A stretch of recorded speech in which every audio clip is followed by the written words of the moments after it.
MWENA KAUNTIINI ya Nyandarua urorete kuhomuka thabari ndaya iria makoretwo makioha magithie mwena wa Nyahururu kumatha motungata ma migunda.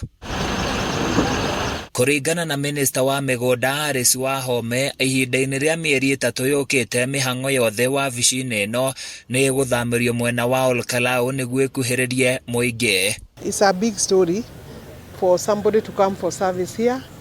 We know the county headquarters have moved for Nyandarua to Ol Kalou. So we are here to ensure that we see the facilities we need to move from here to Nyandarua. So we have visited the Ol Kalou Land Registry building, which is not yet complete, but we will have a plan. I want to confirm to the people of Nyandarua, and I have already done that in the other session, that we shall move this registry in the shortest time possible. Mwako wa wabici ici mwena wa Ol Kalou uri gicunjini kia 85 harĩ igana. WAHOME agitongeria waki wa nyumba cia raithi uria urathii na mbere mwena uyu uroigite ona cio irorete kurika.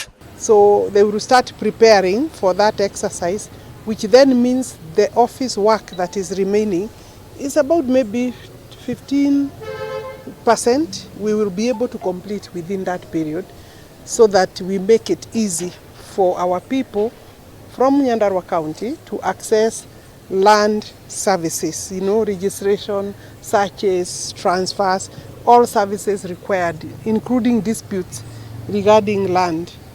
And therefore, the reason we hadn't moved this registry is because that building was not complete. And I think that then the ministry may have gone a bit slow. It is something that should have happened like yesterday. And working with my principal secretary, we have agreed that we should be able to move the services within 90 days. Ihinda-ini riu WAHOME ongereire na kuga thirikari ni irageria uria ikuhota niguo guthamiria motungata mamwe mitambo-ini ya kiriu niguo Akenya mahuthirwo ni murigo, indi akiuga muhinga munene wa gukinyaniria mihango ino ni wagi wa kigina amu marabatara makiria ma ciringi bilioni 35. Obviously, if you look at the facilities here where the registrars are, they are quite constrained. And therefore, we have better space there, but the remaining work is critical because it's about securing the land records. And therefore, although the building looks that it is up, the inspection normally is done with a security aspect in mind, and it has not been cleared. The building is up but has not been cleared. Handũ-inĩ ya Kameme TV kuma Nyahururu kaunti-inĩ ya Laikipia, niĩ njĩtagwo Francis Mwangi wa Wawira.